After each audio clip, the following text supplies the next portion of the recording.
എല്ലാവർക്കും നമസ്കാരം. നമ്മൾ ഇന്നത്തെ ക്ലാസ്സിൽ പഠിക്കാൻ പോകുന്നത് ശിരോഭേദത്തെക്കുറിച്ചും ഖണ്ഡഭേദത്തെക്കുറിച്ചുമാണ്. നമുക്ക് ആദ്യം എന്താണ് ശിരോഭേദമെന്നും ഖണ്ഡഭേദമെന്നും നോക്കാം.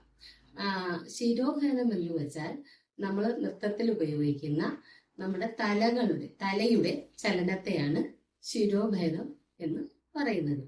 പിന്നെ ഖണ്ഡഭേദം എന്ന് പറഞ്ഞാൽ നമ്മുടെ കഴുത്തിന്റെ ചലനങ്ങൾ, അതിനെയാണ് ഖണ്ഡഭേദം എന്ന് പറയുന്നത്.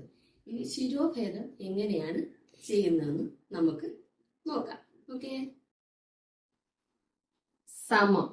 സമം എന്ന് വെച്ചാൽ നമ്മുടെ ശിരസ് നേരെ പിടിക്കുന്നതാണ് സമം.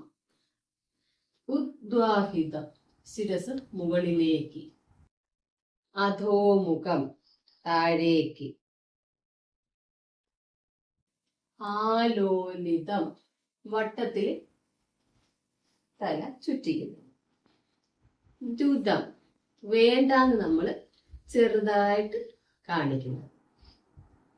കമ്പിതം, തല മുന്നിലേക്കും പുറകിലേക്കും നിൽക്കുന്നു. അതായത് കമ്പിതം. അടുത്തത് പരാവൃത്തം, തല ഒരു സൈഡിലേക്ക് മാത്രം പോണം. ഉക്ഷിപ്തം, തല രണ്ട് വശത്തേക്ക് ഇങ്ങനെ കൊണ്ടുപോകുന്നു. പരിവാഹിതം, വേണ്ടാന്ന് നമ്മൾ നല്ലതുപോലെ തല അനക്കി കാണിക്കും. ഇങ്ങനെയാണ്. ഓക്കെ, മനസ്സിലായില്ലേ ശിരോഭേദം എങ്ങനെയാണ് ചെയ്യുന്നതെന്ന്? കഴുത്തിളക്കി വേണം ഖണ്ഡഭേദം ചെയ്യാൻ, കേട്ടോ. സുന്ദരിശ്ച തിരശ്ചീന തദൈവ പരിവർത്തിത പ്രകമ്പിതം ഭാവജ്ഞൈ ഗ്രീവ ചതുർവിധഃ. ഇനി ഇതെന്താന്ന് പറഞ്ഞുതരാം. ഓക്കെ, സുന്ദരിച്ച, നമ്മള് സുന്ദരൻ എന്ന് കാണിക്കൂലേ, നമ്മൾ കഴുത്ത് നേരെ നോക്കി അങ്ങനെ കഴുത്തിളക്കുന്നതിനെയാണ് സുന്ദരിച്ച എന്ന് പറയുന്നത്. സുന്ദരിച്ച തിരശ്ചീന. തിരശ്ചീന എന്ന് വെച്ചാൽ നമ്മള് ഈ കോണിലേക്ക് ഇങ്ങനെ രണ്ട് കോണറിലേക്കും കഴുത്തിളക്കണം. തിരശ്ചീന. തദൈവ പരിവർത്തിത. തദൈവ പരിവർത്തിത എന്ന് പറയുമ്പം നമ്മൾ ഈ രണ്ട് വശങ്ങളിലേക്കും ഇതുപോലെ കഴുത്തിളക്കി രണ്ട് വശങ്ങളിലേക്കും.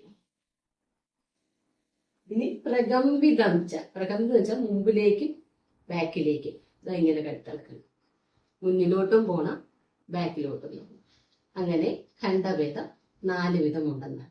ആദ്യം നമ്മൾ നേരെ നോക്കി ഇങ്ങനെ കഴുത്തിളക്കും, പിന്നെ രണ്ട് കോണിലേക്ക് ഇങ്ങനെ കഴുത്തിളക്കും, പിന്നെ ഇരുവശങ്ങളിലേക്ക് കഴുത്തിളക്കും, അത് കഴിഞ്ഞ് മുന്നിലേക്ക് ഇങ്ങനെ കഴുത്ത് ഇളക്കും, ബാക്കിലോട്ട് കളക്കുക.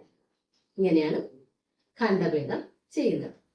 അപ്പോൾ ഇന്നത്തെ ക്ലാസ് എല്ലാവർക്കും മനസ്സിലായെന്ന് കരുതുന്നു. നമ്മളിത് ശിരോഭേദവും ഖണ്ഡഭേദവുമാണ് പഠിച്ചത്.